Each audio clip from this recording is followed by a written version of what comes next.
Hola, mi nombre es Alexandra Zamora y te doy una muy cordial bienvenida a este canal. Además, quiero invitarte a que te suscribas y le des un like a la campanita. Claro, si te quedas y te gusta el contenido del mensaje. Hoy vamos a estar continuando con una enseñanza sobre Gálatas capítulo 5 de los versos 16 al 22. Estaremos continuando con la segunda parte del fruto del Espíritu. Así que acompáñanos. Y recuerda, si te gusta, suscríbete. De Gálatas 5, de 16 al 22. Y hoy vamos a continuar con la enseñanza que comenzamos la semana pasada. La semana pasada estuvimos viendo Gálatas en cuanto al fruto del Espíritu y vimos el amor, el gozo y la paz. Bueno, vimos que el fruto del Espíritu es lo mismo que hablar del carácter de un creyente. Cuando hablamos del fruto y del carácter, estamos hablando de lo mismo. También estuvimos viendo que la palabra de Dios nos dice que por su fruto los conoceréis. O sea que nosotros seremos conocidos de quién es creyente o seguidor de Jesús y quién no es seguidor de Jesús por el fruto. También estuvimos hablando de que algunas partes o algunas veces la iglesia pone su énfasis en los dones, en los milagros, en las señales, en las sanidades, pero que la Biblia no lo hace de esa manera. La palabra de Dios dice que es por el carácter. Y si ustedes pueden pensar unos minutos, hay muchas personas que cuando eh, uno les dice que si ora por ellos o si hablamos de Jesús o que tienen situaciones difíciles en la vida, muchas veces ellos no quieren ir a una iglesia y no es porque ellos no quieren tener una relación con Dios o con Jesucristo. Muchas veces es porque la iglesia, tal vez no ha trabajado tanto el tema del carácter. Entonces la gente dice, ¿por qué habría yo de creer si esta gente vive y se comporta igual o peor que como me comporto yo? Y es porque no hay carácter. Por eso el carácter es sumamente importante. Vimos que el amor es el fruto del espíritu y que este tiene varias expresiones. Y dentro de esas estaban la paz y el gozo. Y dentro del estudio que tuvimos, vimos que el gozo es un estado de contentamiento permanente, que no tiene que ver con alegría, que la alegría es una emoción y como todas las emociones es intensa y es de corta duración. Sin embargo, el gozo es un estado interno y es permanente independientemente de las situaciones que te rodeen. Es un resultado de la relación con Dios. Y llega el momento en tu vida que aún en una situación muy agobiante y muy difícil de manejar, viene a ti un contentamiento con la situación. Y ahí lo vemos cuando algunas veces hemos conocido personas sufriendo unas situaciones difíciles de la vida y nos extraña que esa persona esté tranquila, esté serena. Y no es que esté en la etapa de shock, no es que esté anestesiado por la segregación de químicos del organismo, que también nos ayuda muchas veces en la crisis, sino porque hay un contentamiento. Vimos que la palabra paz podríamos compararla con la serenidad que tiene una laguna que está súper apacible en un atardecer. O sea, con esa serenidad y que también esa serenidad es algo que está dentro nuestro como producto de la relación con Jesús. Es un fruto, no es algo que nos esforzamos para crear, ni que tenemos que actuar como si lo tuviéramos. Y esas cosas las vimos en el estudio pasado. Y desde luego tenemos que entender que la paz y el gozo, aunque son situaciones que no son, perdón, expresiones del fruto que están en nuestra vida, sin embargo, ellas no se van cuando tienes que llorar la pérdida de un ser amado. Ellas no se van cuando, o sea, no es algo que se va porque no es felicidad. No es felicidad. Es algo más allá, es algo más trascendental que una felicidad. Entonces uno puede estar en un duelo y puede llorar y debe llorar si eso es lo que siente que debe hacer. Si hay dolor en tu vida, lo que procede es que llores. y que expreses tu angustia o tu dolor o el sentimiento que sea. Pero eso no significa que se te fue el contentamiento, ¿verdad? Y con la paz, pues es de la misma manera. Uno se puede llevar un susto y en el momento del susto tú puedes hacer todas las expresiones propias de quien está siendo amenazado, pero no necesariamente perdiste la serenidad interior, la capacidad de estar sereno interiormente para ver con claridad, para analizar y para proceder. Y esto viene producto de la relación con Dios. No es algo que se compra, no es algo que se vende, no es algo que se pueden usar caminos cortos para obtenerlo, no es algo que es un punto 1, 2 y 3, no, es algo que se desarrolla en una relación con Dios, para que sea auténtico, para que venga de Dios en ti y no de algo que tú aprendes cómo manejarlo para que la gente crea que tienes paz o la gente crea que tienes ese gozo en tu vida. Eso vimos la vez pasada. Eh, y todas son frutos del Espíritu, tienen que ver, y todo este fruto del Espíritu tiene que ver con las relaciones interpersonales. Si ustedes siguen y vamos a continuar estudiando, van a ver que todo tiene que ver con nuestras relaciones, tiene que ver con Dios, con nosotros y luego entre nosotros. Entonces sí, es vertical en el sentido que viene de Dios a través del Espíritu Santo a nuestra vida, pero se expresa horizontalmente en las relaciones interpersonales en nuestro diario vivir. Por eso la Biblia dice, ¿cómo reconocemos a un creyente? Bueno, lo reconocemos por el fruto. Ese es el fruto. El fruto no es un buen carro, una buena casa, alguien que ore bien, alguien que predique bien, alguien que reciba milagros. No, ese no es el fruto. El fruto es la forma, el estilo de vida de esa persona. Ese es el fruto y eso es lo que nos distingue como creyentes. Bueno, vamos a continuar. Y para eso voy a leer para ustedes el texto. Estamos en Gálatas 5:16 al 26. Sí. María, María, tú tienes ahí el texto bíblico para que nos lo leas, por favor. Dice, la vida por el Espíritu. Así que les digo, vivan por el Espíritu y no seguirán los deseos de la naturaleza pecaminosa, porque ésta desea lo que es contrario al Espíritu, y el Espíritu desea lo que es contrario a ella. Los dos se oponen entre sí, de modo que ustedes no pueden hacer lo que quieran, pero si los guía el Espíritu, no están bajo la ley. Las obras de la naturaleza pecaminosa se conocen bien: inmoralidad sexual, impureza y libertinaje, idolatría y brujería, odio, discordia, celos, arrebatos de ira, rivalidades, distensiones, sectarismos y envidia, borracheras, orgías y otras cosas parecidas. Les advierto ahora, como antes lo hice, que los que practiquen tales cosas no heredarán el reino de Dios. En cambio, el fruto del Espíritu es amor, alegría, paz, paciencia, amabilidad, bondad, fidelidad, humildad y dominio propio. No hay ley que condene estas cosas. Los que son de Cristo Jesús han crucificado la naturaleza pecaminosa con sus pasiones y deseos. Si el Espíritu nos da, andemos guiados por el Espíritu, no dejemos que la vanidad nos lleve a irritarnos y a envidiarnos unos a otros. No dejemos que la vanidad nos lleve a irritarnos y a envidiarnos. Muchas gracias. Muchas gracias. Con mucho gusto. Ok, vamos a empezar entonces con en el verso, vamos a ver, en el 22, que dice paciencia. Vamos a estudiar esa palabra, la palabra paciencia. Vamos a estudiar esa expresión del fruto, que es la paciencia. Esta virtud tiene una connotación de longanimidad, de resistencia.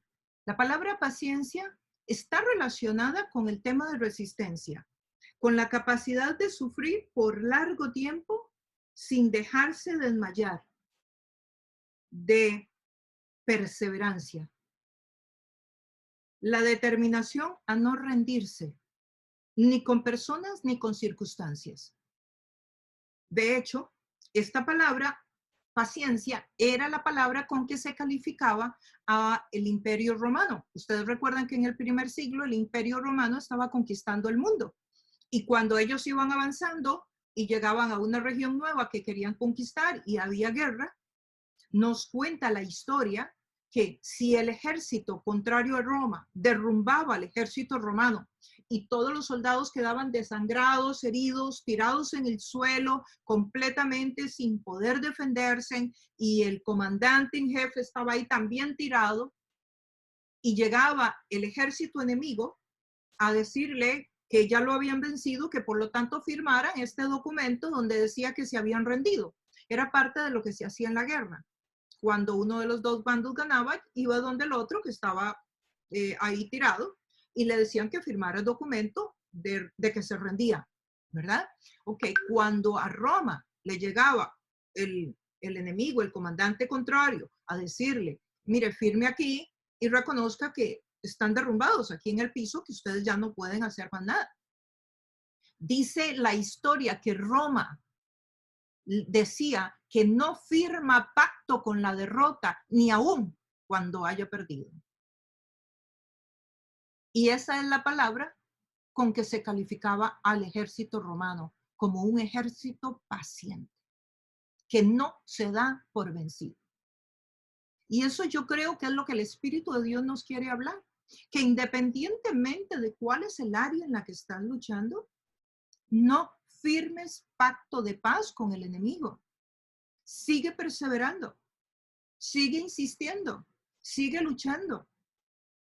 Y en el último de los escenarios en la vida, hay un refrán por ahí popular que dice, muere con las botas puestas. Esto es la actitud que tiene un creyente, que este fruto del Espíritu, esta llenura de Dios en su vida, ha producido en él.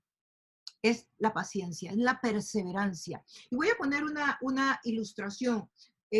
Cuando las personas que van al gimnasio y levantan una pesa. Sí, una cosa es que usted venga y levante la pesa y otra cosa es que usted tenga la pesa levantada.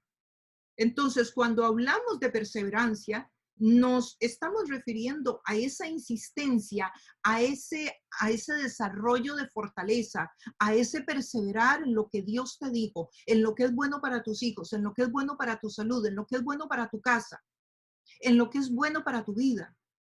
Entonces debemos de tener una actitud perseverante. Eso significa paciencia. Y creo que vale mucho la pena aclararlo porque muchas veces entendemos paciencia en nuestro contexto, que significa como sentarme a esperar que las cosas pasen. Aquí me quedo, aquí espero, a ver cuándo pasa, cuándo llega, a ver cuándo Dios quiera. No, la palabra paciencia aquí tiene una connotación activa. Es un esperar haciendo. Sí es esperar, sí es perseverar, pero haciendo. Es una palabra dinámica, no es una palabra pasiva.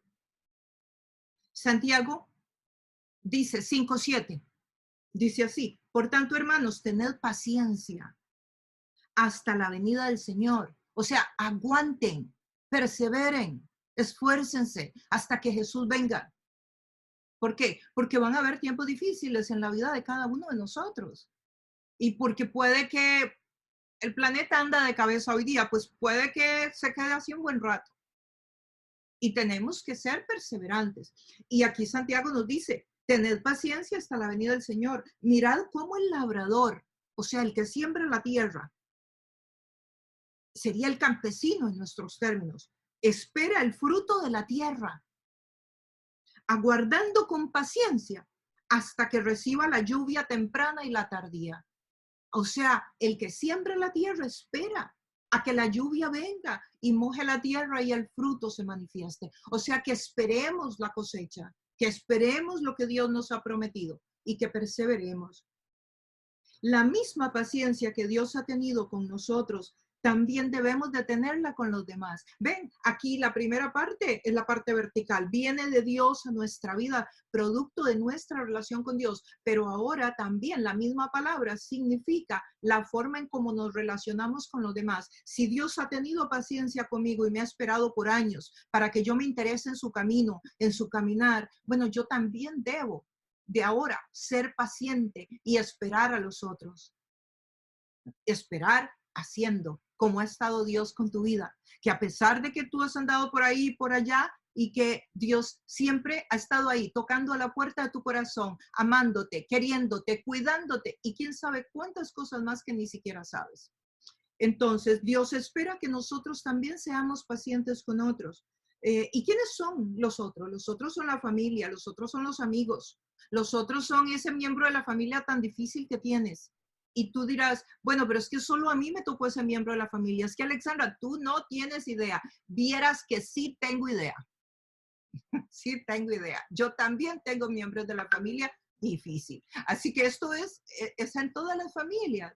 Es en todas las familias. Es también compañeros de trabajo. Ese jefe, ese compañero que es difícil. Sí, debemos de mantener esa actitud de perseverancia en medio de toda la situación que vivimos.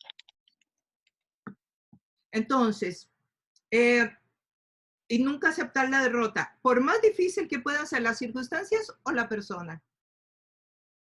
No significa esperar pasivamente, como hablábamos, a que la situación cambie. No, es mantenerse de pie ante la dificultad. Es no darse por rendido, por vencido. Es no firmar pacto con la derrota. Miren, yo les voy a contar muy rápidamente, algunos ya conocen esta historia, pero es uno de los momentos en mi vida que yo más recuerdo, que esta expresión del fruto se dio en mi vida. A mí me llaman, yo estoy en Michigan estudiando una maestría y me llaman para decirme que mi hija va a perder el bebé. Yo tengo como 2 días para poder volar desde Michigan. Tengo que tomar un par de vuelos independientemente de por dónde me vaya para Venezuela. Estamos hablando de hace 20 años. Yo llego y en lo que yo llego, pues ya a mi hija la tienen para sacarle el bebé, porque está teniendo 6 centímetros de dilatación y ya no pueden contener el bebé con 4 meses por ahí, 4 o 5 meses. 4 meses, creo que eran 3, 4 meses. Y yo le pregunto y le digo a ella que si ella habla con el médico y le dice al médico, yo llego tipo 10 de la noche, que si ella le dice al médico que no la pase a cirugía esa noche, que me dé esa noche, de tiempo hasta las 6 de la mañana, que me dé esa noche, le pido yo, para orar. Ella habla con el médico dice, bueno, ok, yo se lo doy, yo no creo en eso, yo no participo de eso, yo creo que usted se puede morir también si esperamos, pero es su decisión, pero hey, si quiere le doy tiempo a las 6 de la mañana, voy a ir a mi casa, a las 6 vengo a hacer ronda al hospital y pues si ella no ha aumentado 1 centímetro más, 1 milímetro más, digo, ella está en 6, si ella no ha aumentado 1 milímetro más, pues yo espero, pero eso tiene que pasar, que no aumente más de 6 centímetros. Bueno, yo oré, estaba todo perdido, no había chance, o sea, ella estaba dilatando a una velocidad impresionante, cada 30 minutos con contracciones. Y bueno, ustedes conocen a mi nieto, tiene 20 años, pero yo pasé la noche en vela orando. Y a las 6 de la mañana el médico dijo, y me volvió a ver, dijo, mira, no ha dilatado. Y venía 2 días dilatando seguido. Entonces, sí, o sea, yo les pongo este caso porque era algo en que yo estaba derrotada, estaba perdida, no había nada que hacer. Yo llegué a acompañar a mi hija, según los médicos, pero yo sabía que yo llegaba a guerrear por la vida de mi nieto Alejandro. Y eso fue lo que hice. Y aquí está mi nieto hoy, 20 años después. Entonces, uno no tiene que firmar pacto con el enemigo. En todas las áreas. Y si te caes, te levantas de nuevo. Y si te vuelves a caer, te vuelves a levantar. Que lo que va a definir tu éxito no es cuántas veces caigas, es cuántas te levantes. Entonces, también la palabra paciencia habla de alguien que mantiene el enojo lejos de él, de alguien que resiste el enojo. Es una fortaleza que te sostiene de tomar venganza.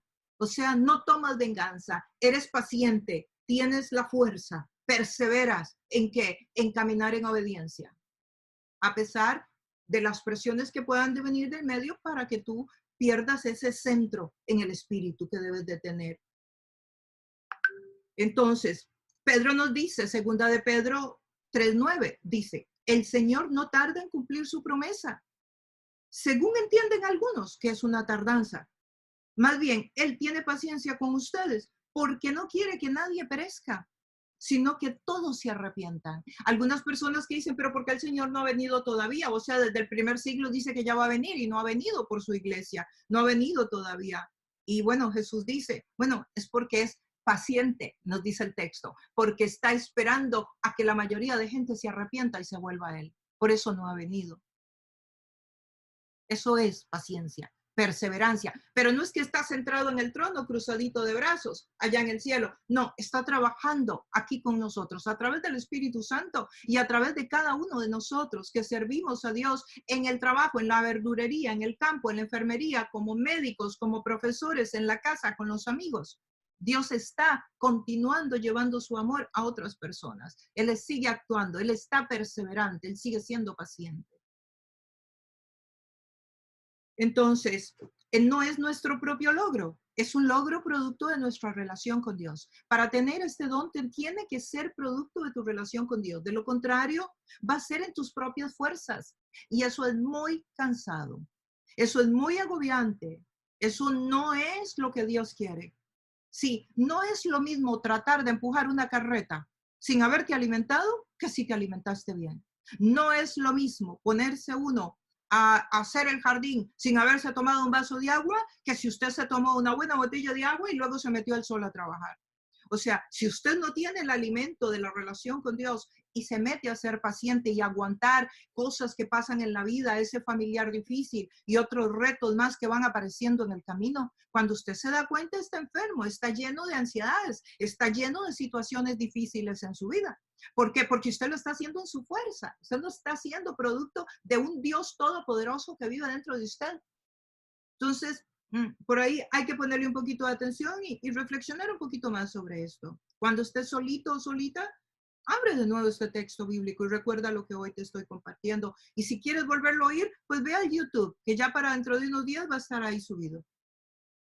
Cuando una persona sirve a los demás en una actitud de entrega y perseverancia, puede que nazca del espíritu, de la relación de Dios con esa persona, pero también puede que nazca de una persona que está haciéndolo en sus fuerzas. Y ahí tenemos que tener cuidado los que servimos a Dios. Y solo lo sabes tú y Dios. ¿Cuál es tu relación con Dios?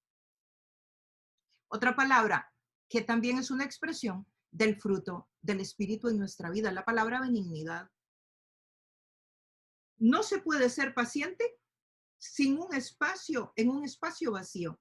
Debe ser expresado de una manera y la forma como es expresado es a través de la benignidad, que también sería como amabilidad.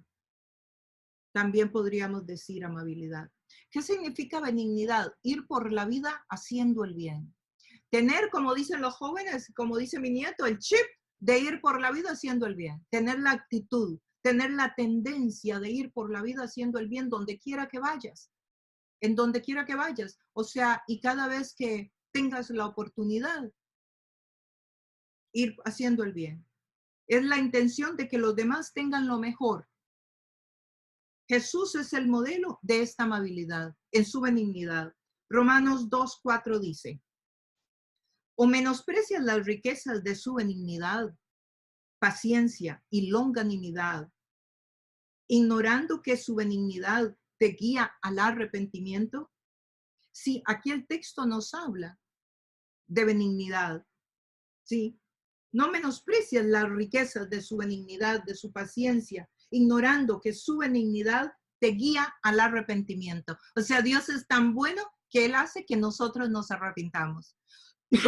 Perdón. Y aquí es un punto bien interesante, ¿verdad? Porque a veces uno cree que uno se arrepiente, pero vieran que el texto bíblico dice que uno no se arrepiente. El Espíritu Santo le pone arrepentimiento.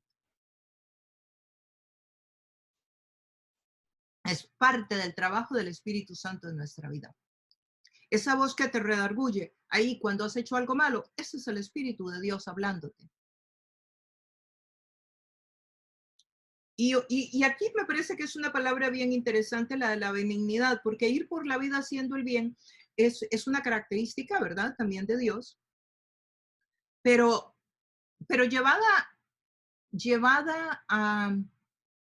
llevada tal vez no como al extremo, a ver si encuentro la palabra, es una característica de Dios que necesita estar complementada por otras características más de Dios. Porque, por ejemplo, hoy día mucha gente cree que Dios es muy bueno, lo cual es cierto, pero Dios no solo es bueno, Dios también es justo, Dios también pone límites, Dios también tiene reglas para caminar en los asuntos de su reino. Entonces, ¿qué pasa? Que muchas personas, cuando uno les enseña el texto bíblico con cosas que contradicen su estilo de vida, que no van con la forma en cómo piensan, les parece que el Dios que uno les está presentando es un Dios muy fuerte, es un Dios muy malo, porque el Dios que ellos quieren creer es un Dios de amor. Y de hecho yo lo oigo en conversaciones ahí, es que es como que Dios nunca se va a enojar, como que Dios nunca va a disciplinar, como que Dios jamás va a permitir algo, porque Dios es bueno. Sí, Dios es bueno, pero Dios es padre, y como padre también pone límites, y tiene sus formas de poner los límites. Y aquí entonces nos vamos a la palabra bondad, que es otra expresión del fruto. Es tener la capacidad de dar a otros aunque no lo merezcan.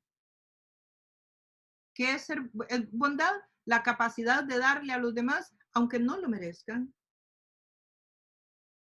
Es ese lugar donde no se expresa la justicia de dar lo que merece la persona o lo que se ha ganado, sino donde uno da un poquito más. Un poquito más. Mire, aquí en Estados Unidos, cuando uno va a comer a algún lugarcito, te ponen que tienes que dar una propina del 15, del 18, del 20 o del 22%. Ya no existe el 15, ahora es del 18, del 20 y del 22% de lo que estás comiendo. Bueno, cuando yo puedo, sobre todo en estos tiempos de pandemia, yo no doy el 18%, yo trato de dar el 20%. Si yo no estoy pensando en ahorrarme yo unos centavos, yo estoy pensando en que ese mesero, yo sé que le tiene que estar costando muchísimo la vida en este momento de su vida, por la pandemia, porque los restaurantes están cerrados, porque ellos no han tenido trabajo. Entonces yo sé que están trabajando durísimo para poder alimentar su casa. Entonces yo, en lugar de coger el recibo y saber que puedo dar solo el 18, pero también puedo dar el 20. Sí, tal vez no puedo dar el 22 porque no estoy en esa situación económica, pero tal vez puedo dar el 20. Si tuve para ir a comer, puedo para dar $2 más o $1 más a esa persona y que esa persona sea bendecida. Y así es como uno debe ir por la vida, sí, siendo más generoso a veces de lo que la persona, de lo que te toca. Eso es bondad, sí, pero también bondad tiene otros significados. Esta es la ausencia es hacer eso, pero sin refunfuñar. Sí, es no que uno da aquí y después está hablando de que por qué di, que por qué no di y ese tipo de cosas, ¿no? Es sin refunfuñar. A toda persona le es difícil perdonar, pero cuando tenemos el fruto del Espíritu, esto se convierte en un ejercicio en nuestro diario vivir. Entonces también, cuando hablamos de bondad, hablamos de dar al que no merece. ¿Y qué es sino perdón? Perdonar a gente que te ha hecho daño, perdonar a gente que no merece tu perdón. A gente mina, a gente miserable, a gente que te ha traicionado, a gente que te ha hecho mucho daño. Pero es la voluntad de Dios que perdonemos, así como Él nos está perdonando a nosotros de todas las barbaridades que hicimos y seguimos haciendo. Y vamos a seguir haciendo, porque además vamos a seguir haciéndolas.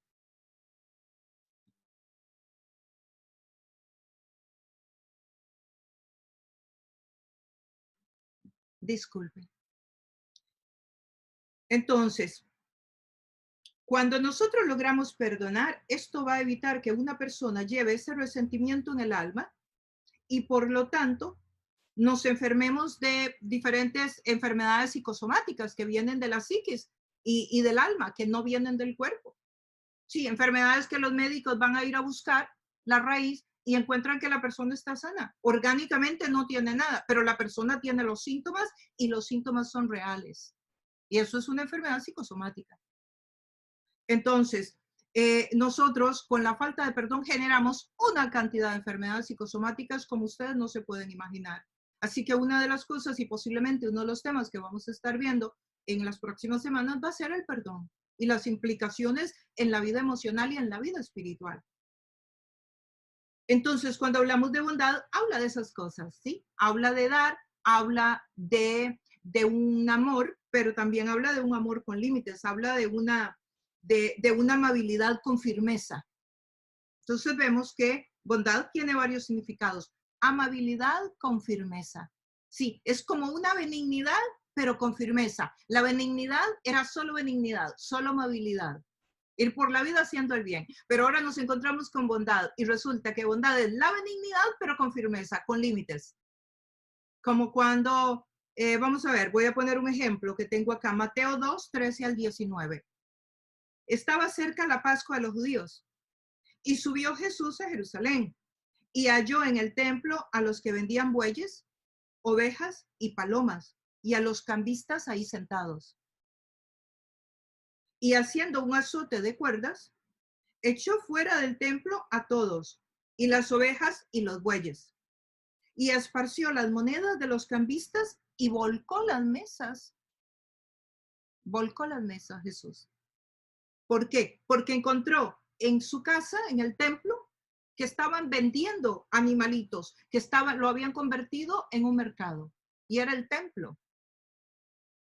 Entonces no le gustó y le pareció muy mal. Y tiene eso implicaciones muy grandes, lo hemos estudiado y lo van a estudiar ustedes en el próximo curso, cuando terminemos que vamos a entrar al Evangelio de Juan.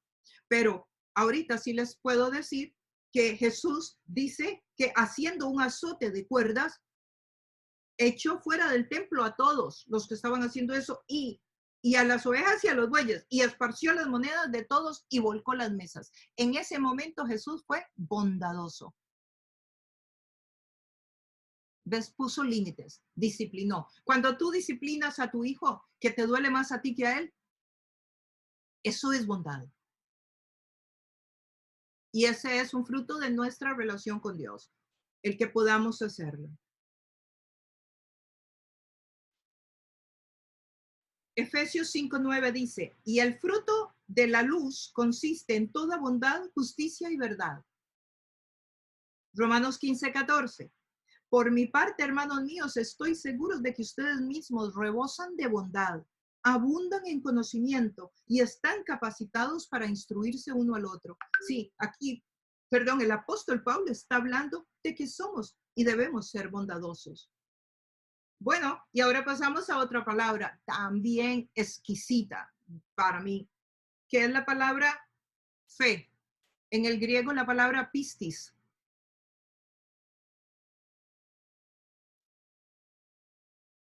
Es un término griego difícil de traducir. Tiene que ver con la dependencia completa y absoluta del creyente a la obra terminada de Cristo. O sea, una dependencia completa de creer en Cristo y en la obra terminada. Y cuando hablamos de la obra terminada es en la eternidad, porque ahí es donde la obra termina. Fidelidad significa fe. Oigan qué interesante. Fe significa fidelidad. Significa lealtad. O sea, lo opuesto a traición. Describe confiabilidad, seguridad. Confiamos en que Dios es verdad y por esto lo obedecemos, porque confiamos en Él. Confiamos que lo que dice es verdad. Es la característica del hombre y la mujer que es digno de confianza. Pero entonces también, de nuevo, es algo que recibo del Espíritu de Dios como una expresión del fruto del amor, pero también es algo que sale de mí para la comunidad. Es también algo que yo recibo de Dios y como recibo de Dios a través del Espíritu, lo voy a poder dar a los demás. Incluye la lealtad al prójimo. Somos confiables. Otros pueden creer en nosotros, pueden confiar en nosotros. La fidelidad se expresa no solamente siguiendo los pasos de Jesús en obediencia, sino también en nuestra relación con los demás, siendo confiables, siendo fieles. Esto implicaría, como les decía, no traicionar. Y va mucho más allá que el contexto marital, ¿verdad? No es una fidelidad solamente para el contexto marido y mujer. Puede implicar lo contrario a fiel, puede implicar murmurar, criticar a una amiga, puede implicar un esposo que flirtea, que coquetea con una mujer. ¿Por qué? Porque todo lo que sea contrario a fidelidad y a lealtad sería traición. Cuando un hombre coquetea con otra mujer que no es su esposa, aunque no se vaya con ella, pero que coquetea, eso es traición. Eso humilla, eso ofende y trae todas las mismas consecuencias de la traición.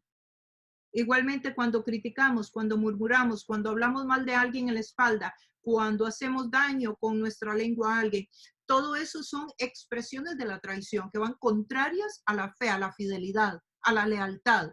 Aquí empezamos siendo leales a Dios y Dios es con nosotros leal. Él también cumple todo lo que dice. Y ahora nosotros somos leales con la comunidad. Entonces, no es una fe de creer para tener y recibir las promesas de Dios. Es una fe que tiene que ver con fidelidad. Ahora, ¿y que tiene esto alguna relación con recibir o no las promesas de Dios? Sí, sí la tiene. Porque siempre que usted obedece a Dios, siempre que usted cree en Dios y entonces obedece a Dios, usted va a recibir el cumplimiento de las promesas. La Biblia dice, honra a padre y madre y tendrás larga vida sobre la tierra. Sí, usted obedece a Dios honrando a padre y madre y usted va a ser bendecido y tendrá bienestar en la tierra. Sí, son promesas que se van a cumplir con solo que usted obedezca. Es que ni siquiera tienes que orarlas. Pero si las oras, sigue orándolas. Pero no hay necesidad de orar porque están ya hechas. Lo que tienes que hacer es obedecer. Esto implicaría entonces el no traicionar. Dios es fiel y Él espera de nosotros que también nosotros lo seamos. La fidelidad representa el nivel más alto de responsabilidad entre un esposo y una esposa, claro. Ningún grupo de estudio o agrupación espiritual o iglesia puede prosperar sin este fruto de la lealtad, de la fidelidad en la comunidad. Y para que esto se dé, tenemos que estar en comunión con Jesús. Y la comunión con Jesús no se tiene con orar mucho, ni con leer la palabra mucho, se tiene con obedecer mucho. Porque alguien se puede saber la Biblia de Génesis hasta Apocalipsis, pero si no la pone en práctica, de nada vale que se la sepa. Alguien puede ir todos los domingos y los martes y los miércoles a la iglesia, pero si no camina en obediencia, de nada vale. Es el implementar la palabra de Dios en nuestro diario vivir lo que nos va a hacer que el fruto, el carácter de Cristo se manifieste en nuestro diario vivir. Y que eso cuesta mucho, Alexandra. Sí, yo sé que cuesta, claro. Y esto no es una cosa que sucede del día, de la noche a la mañana. Es un proceso que caminamos con Dios y cuando nos damos cuenta, las tinieblas se van yendo de nuestro diario vivir. Y un día nos damos cuenta que estamos sin decir malas palabras, que estamos siendo fieles, que ya no murmuramos. Es un proceso en el caminar con Dios. Primera de Corintios 4:2 dice, ahora bien, se requiere a los administradores son los que servimos a Dios en cualquier área, que cada uno sea hallado fiel. ¿Sí? ¿Y quiénes servimos a Dios? A Dios deberíamos de servirlo todos. No hay ninguna parte en la Biblia que diga que los que sirven a Dios somos o los líderes, o los pastores, o los diáconos, o los maestros. No hay ninguna parte. En la Biblia dice que son todos los creyentes los que sirven a Dios. Efesios 6:21. Porque recuerde, todos los creyentes estaremos un día delante del trono de Cristo para esperar el premio que nos va a dar por el servicio que presentamos. Y no sería justo que solo lleguemos los pastores y los líderes y los maestros y los apóstoles a recoger los frutos y los demás que ahí sentados no se van a llevar nada. Claro, eso no es así, porque el galardón, el premio que Jesús tiene para cada uno de nosotros es independientemente si usted está dentro del edificio de la iglesia sirviendo o si usted está en la cafetería o en la verdurería o en la calle o en el supermercado, donde le haya tocado trabajar. Si usted ahí hace las cosas para Dios y usted ahí está sirviendo a Dios primero que a su jefe, usted va a recibir galardón.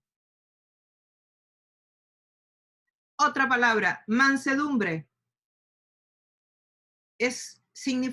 Viene del término, como lo dice la palabra, manso. No significa falta de coraje, como se ha llegado a entender. Más bien es una mezcla de fuerza y gentileza. Cuando tenemos este fruto, tratamos a todos los seres humanos con cortesía. cuando somos mansos. A todas las personas las tratamos con un nivel de cortesía. Somos tardos para responder, tardos para reaccionar. Eso es mansedumbre. Alguien tardo para defenderse, alguien tardo para reaccionar. Sí, todo lo contrario de cuando alguien te habla e inmediatamente pareces así como una llamita que se enciende y estás peleando por cualquier cosa, que ni siquiera has terminado de escuchar la frase de la otra persona y ya te estás defendiendo. Bueno, mansedumbre es todo lo contrario a eso. Es la persona que es tarda para reaccionar, tarda para defenderse, tarda para argumentar. O sea que se toma su tiempo, es sabia, es prudente, refrena su lengua. Tardos para responder. Podemos confrontar, pero sin resentimiento. Si confrontamos, pero no confrontamos de las vísceras, confrontamos desde la cabeza, pensando. Sí, podemos enojarnos, pero no pecamos. Porque enojarse está bien. Jesús se enojó cuando volcó las mesas. No era que estaba con una sonrisa, diciéndoles, pero qué maravilla, ustedes han hecho de mi casa un templo de ladrones. No, él estaba enojado. Entonces, enojarse es un sentimiento que nos lo dio Dios y está bien. Y es sano expresarlo. De hecho, alguien que se enoja y no lo expresa, también termina con un poco de enfermedades terribles. Cuando alguien reprime este tipo de sentimientos y no lo expresa, no lo saca, no perdona, o sea, se le va haciendo de resentimiento, pasa a cáncer emocional y después a una enfermedad. Entonces, enojarnos sin pecar, ser amables sin ser débiles. ¿Sí? Es muy bueno aprender que este fruto usted puede decir no con una sonrisa. No tiene que decir no a gritos. Generalmente la gente cuando grita para decir no es porque no tiene la autoridad. Porque cuando usted tiene la autoridad, usted puede decir no sin enojarse. Y ahí algunas mamás van a decir, ay, porque, ¿verdad? Algunas mamás se le gritan a los niños, pero sí que la cosa va por ahí. Lo siento mucho si le dolió. Efesios 4, 2 y 3. Dice, con toda humildad y mansedumbre, soportándoos con paciencia los unos a los otros en amor, solícitos en guardar la unidad del espíritu en el vínculo de la paz. Entonces nos habla de mansedumbre, con humildad y mansedumbre, soportándoos con paciencia los unos a los otros. Texto más completo, ¿no? Soportándonos. Y claro, es que es soportándonos, porque tú dices, no, pero es que a mí me cuesta muchísimo esa persona. Bueno, pero seguro esa persona le debe costar muchísimo, usted también. O sea, esto es de doble vía. Yo pienso, por ejemplo, yo creo que soy una persona muy agradable, pero honestamente yo debo ser dificilísima para cierta gente, porque soy súper insoportable en un montón de cosas. Entonces tienen que soportarme, pero también a usted tienen que soportarlo. Entonces este asunto es de la mano, en doble vía, en doble vía. Hoy soportas tú y mañana la persona, pero ahí nos vamos acompañando, nos vamos animando y con humildad y con mansedumbre y con paciencia, recordando que paciencia es perseverancia. Porque imagínense, la paciencia, la mansedumbre que tiene Dios con nosotros. Tardo para responder, sumiso, dócil, no soberbio. La gentileza de unos para con otros. Esto es lo que es mansedumbre, entonces. Alguien tardo para responder. La palabra humildad. La mansedumbre debe ser asociada con la humildad. Es lo opuesto al orgullo y a la arrogancia. Eso es humildad. La palabra nos dice en Filipenses 2:3. No hagan nada por egoísmo ni por vanidad, más bien con humildad. Oigan, pongan bien el oído. Con humildad, consideren a los demás superiores a ustedes mismos. ¿Qué es humildad? Considerar a los demás superiores a uno. Eso es humildad. Cuando uno considera a los demás superiores a uno, le es mucho más fácil invertir la vida de uno en ellos. Le es mucho más fácil tener una actitud bonita para con los demás. Le es muchísimo más fácil. Y esta es una palabra que debe calar en nuestro corazón. Ir por la vida y cuando nos encontremos en una situación, pensar, esta persona es más importante que yo. Y puede ser el mendigo en la calle. Porque no debemos de medir a la gente por los parámetros del mundo, sino porque esa persona vale mucho más para Dios de lo que nosotros o la apariencia nos puede decir. Entonces, ¿qué es humildad? Considerar a los demás superiores a nosotros. La Biblia nos habla de un hombre que fue muy humilde y fue Moisés. La Biblia nos habla de él. Dice que fue un hombre muy manso y, y fue reconocido él por tener esta virtud. Considerar entonces a los demás superiores. Cuando nosotros servimos en una comunidad, ya sea la iglesia o cualquier institución, y no tenemos este don, nos podemos sentir humillados, nos podemos sentir serviles. ¿Y cómo puede usted saber cuando alguien se siente así? Porque se va a estar quejando, se va a sentir usado por los demás, le va a molestar que los demás no tengan consideración, va a sentirse abusado. ¿Y cómo evitarlo? Bueno, con el carácter de Cristo, porque usted entonces, si usted es una persona que sirve, usted va a aprender a poner límites, a decir, no, hoy es el tiempo con mi familia. No, hoy yo tengo que dormir. No, yo tengo que comer. Yo también soy ser humano, yo también soy hija de Dios. Usted pone límites, usted es bondadoso, usted también es benigno, usted va por la vida haciendo el bien y usted también es humilde.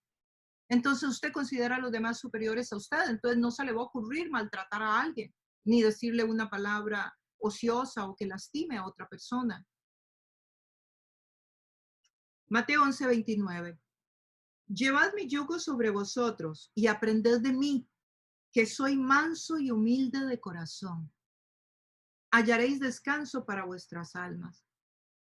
Miren qué interesante. Llevad mi yugo sobre vosotros. O sea, lleven mi yugo. El yugo es algo que se le pone aquí a los bueyes, animales de trabajo. Llevad mi yugo sobre vosotros y aprendan de mí, que soy manso y soy humilde. Eso dice Jesús. Aprendamos de él, que es manso, que es humilde. Y van a hallar descanso para sus almas. Porque cuando uno es manso y es humilde, le va a costar menos ir por la vida. Cuando usted es humilde, no lo pueden humillar, porque usted ya se humilló. Nadie lo puede rebajar, porque usted ya se puso en una condición de humildad. Pero fue usted, no fue que lo pusieron. Filipenses dice que Jesús se humilló hasta la muerte y muerte de cruz. Él se humilló. Él se vació de todo lo que él era y se convirtió en un esclavo y de esclavo se convirtió en un delincuente en la cruz. Él se humilló, no lo humillaron. Si ven la técnica, ven el trabajo que hace el Espíritu Santo. Cuando uno se humilla, nadie te puede humillar. Pero tiene que venir de ti. Esta virtud solo la tienen aquellos que poseen el Espíritu Santo. No puedes pensar, bueno, entonces yo voy a ver cómo soy humilde. No, dice la historia que un día había una condecoración de personas importantes, ¿no? En una ciudad. Entonces vinieron y le fueron a poner le quisieron dar un galardón a la persona más humilde de la ciudad y darle un reconocimiento público. Pero en el momento en que llegó la persona y agachó su cabecita para ponerle la medalla que le iban a colgar por ser el hombre más humilde de la ciudad, en el momento en que se agachó, le pusieron el medallón, en ese momento dejó de ser humilde. Porque reconoció o creyó que era humilde. Cuando usted es humilde, usted no se ve humilde. Si usted se ve humilde, es que le falta que trabajar, porque cuando uno trabaja en la humildad y el Espíritu Santo se manifiesta, uno sabe que le falta camino. Y entre más usted humilde, Dios lo hace, más usted ve lo que le falta. Entonces este hombre, cuando le dieron el reconocimiento, pues en ese momento, si era humilde, dejó de serlo. Dominio propio. Dominio propio. Dominio de sí mismo. La habilidad para controlar el temperamento por periodo largo de tiempo. Sí, la habilidad para controlar el temperamento por periodo largo de tiempo. ¿Sí? Cuando alguien me dice a mí, Alexandra, ¿cómo estoy conociendo a un muchacho o estoy conociendo a una muchacha y qué me aconsejas? ¿Qué piensas? Estoy fascinado, me encanta ella, me gusta, quiero verla. ¿Tú crees que será como tiempo de que yo ya llevamos como, no sé, 2, 3 meses? ¿Tú crees que ya sea como tiempo que le proponga matrimonio o algo así? Y yo apelo a esto y le digo, mira, tú no conoces a nadie en por lo menos 6 meses. O sea, 6 meses, porque menos de 6 meses te puede brincar la liebre. ¿Por qué? Porque la persona puede controlar el temperamento por 2 meses, por 1 mes, por 3. Ya por 6 va a costar más que no haya salido la verdad. Ya en 6 meses usted tiene un mejor marco de referencia de que de verdad esa persona es como parece o como se está proyectando. Dominio de sí mismo. De hecho, por ejemplo, hay personas que tienen lo que se llama en psicología un comportamiento sostenido. Gente que sabe tener un comportamiento sostenido, pero generalmente no aguantan más de 6 meses. Generalmente, ¿verdad? Pueden haber excepciones. Entonces, el dominio de sí mismo es esa habilidad para controlar el temperamento por periodos largos de tiempo, que viene del Espíritu de Dios. Porque el tema en la vida no es enojarse, es aprender a no comunicarlo con ira, a no dejar que el enojo te controle, a ser tú el que controla el enojo. Y todo eso lo vamos a ver la próxima semana, cuando veamos las obras de la carne. Ahí vamos a ver la ira y esas cositas tan feitas que tenemos todos. La habilidad para controlar el temperamento. Está conformado de 2 pasiones, largo y pasión. La palabra dominio de sí mismo es largo y pasión. La palabra pasión está ahí incluida en el griego. El temperamento, la pasión. Es la habilidad entonces para sostener el temperamento, para controlarse. Y se refiere al dominio de todas las pasiones y los deseos del ser humano. Aunque sí había un énfasis también en el primer siglo en la parte sexual, porque en el primer siglo la parte sexual en la población que no era creyente era una cosa muy seria. El tema sexual era el centro de todas las sociedades. De hecho, había uno de los libros de la Biblia, el Nuevo Testamento, que ustedes lo deben de conocer, es Corintio. Y Corintio era un puerto y era tanta la inmoralidad sexual de Corintio, de este puerto, que era el puerto más renombrado de la época, como decir hoy en New York o como decir hoy, no sé, estos puertos mundiales importantes, que cuando querían insultar a alguien le decía, usted es un corintio. Que quería decir así, usted es como lo más bajo, lo más inmoral. Era como una mala palabra hoy. Así que en la época del primer siglo había mucho tema con la sexualidad y la inmoralidad sexual, perdón. En aquella época, y yo creo que hoy sigue igual, ¿no? Hoy el centro de la vida y de la sociedad sigue siendo muchísimo el sexo. Entonces, el tener esta pureza es algo que cuesta muchísimo tenerlo. Cuesta mucho para muchas personas, pero cuesta mucho más cuando usted abre la televisión y tiene mensaje de sexo, cuando usted abre WhatsApp y tiene otro, cuando usted va a Insta y tiene otro, cuando todo lo que gira alrededor es sexo y sexo y sexo y abre la película con el mejor argumento y tal, y también es sexo y tal vez es un área en la que usted ha estado luchando. O sea que para poder tener esta pureza también es muy necesaria la comunión con Dios. De lo contrario, de nuevo, es muy difícil. Es muy difícil. No es lo mismo que otras áreas, porque el cuerpo está acostumbrado y va a buscar eso, esa satisfacción o gratificación. El hombre también, que pudiendo hacer lo malo, no lo hace. Eso está dentro del dominio, ¿no? El hombre que puede vengarse, pero no lo hace. Sí, tiene todo para vengarse, pero decide no hacerlo. Eso está dentro del dominio de sí mismo. Pablo termina hablando y diciendo, que contra tales cosas no hay ley. Esto es como una frase bien irónica de Pablo. O sea, al final dice, bueno, y contra todo esto que hemos hablado, no hay ley. ¿verdad? Entonces, ¿y por qué dice eso, Pablo? Porque lo que está diciendo es que no se puede controlar con la ley. O sea, con reglas, no es a través de reglas, no es haga o no haga, si haga o no haga, si haga o no haga. Como uno muchas veces, ¿verdad? Puede tratar en una comunidad de decirle a la gente, no vaya por aquí, vaya por aquí, no haga esto, si haga esto, como se trata a los niños. Pero no, esto tiene que ser producto de la relación con Dios. Usted enciende la luz a través de una relación con Jesucristo y la oscuridad se va de su vida, ¿sí? Es una relación con Jesús. El fruto del Espíritu se va a ir manifestando en su vida. Entonces, si una persona trata de caminar en el fruto del Espíritu y no tiene relación con Dios, eso se llama legalismo. Y el legalismo es exactamente eso, vivir por reglas, por leyes, como vivía el pueblo de Israel, a los que Dios llamaba fariseos, porque en realidad no tenían relación con Él, pero andaban cumpliendo con todos los mandamientos, pero no tenían relación con Él. Vivían por la forma, vivían bajo las reglas. De la misma manera hoy, si nosotros no tenemos relación con Dios, pero andamos tratando de parecer que tenemos el fruto en nuestra vida, pues lo que somos es legalistas, ¿verdad? Entonces hay que tener cuidado.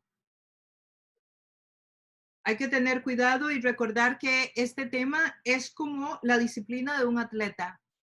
Es de todos los días, es de un pasito a la vez, es de ir caminando, es de ir fortaleciéndose y fortaleciéndose a través del alimento espiritual para que un día llegue el momento donde tú empezaste a caminar pasito a paso, y luego a caminar más rápido, y luego más rápido, y luego más rápido, y cuando te das cuenta vas corriendo.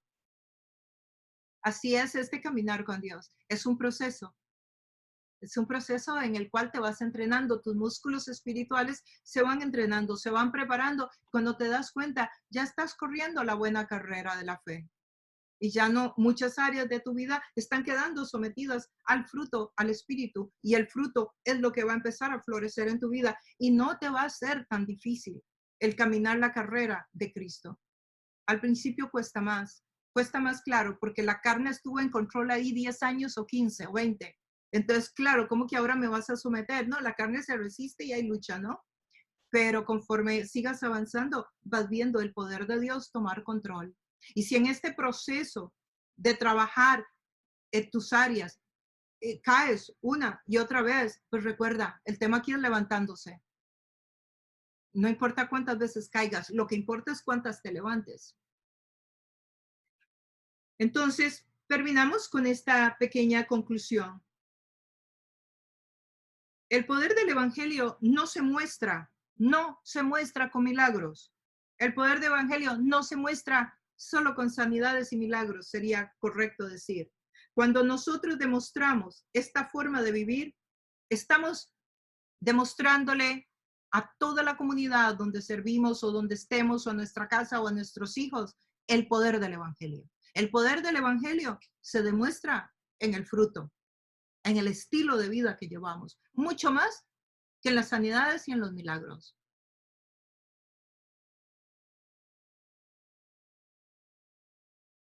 Colosenses 3, 11 al 13. Vestidos pues como escogidos de Dios, santos y amados, de entrañable misericordia, de benignidad, de humildad, de mansedumbre, de paciencia, soportándonos unos a otros y perdonándonos unos a otros. Si alguno tuviera queja contra otro, de la manera que Cristo os perdonó, así también hacedlo vosotros. Con benignidad, de humildad, de mansedumbre, de paciencia. De eso quiere Dios que nos vistamos, del fruto del Espíritu en nuestra vida. Y si alguien quiere saber qué es estar lleno del Espíritu Santo, bueno, es que este fruto se manifiesta en tu diario vivir. Mucho más que cualquier otra expresión.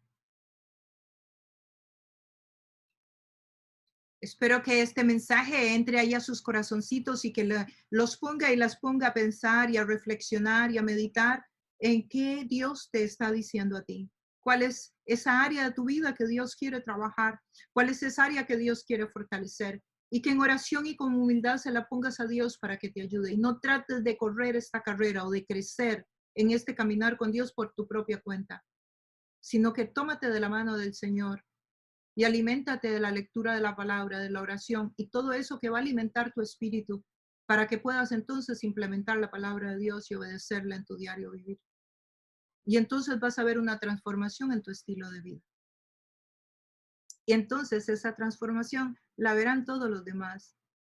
Y así es como el Evangelio de Dios verdaderamente es predicado, mucho más allá que con palabras, con el estilo de vida de los creyentes. Eso es lo que hoy la gente necesita. La gente sigue buscando la espiritualidad. La gente quiere con Dios. Pero donde algunas veces ven la forma de vivir de algunos de nosotros, la gente se echa para atrás.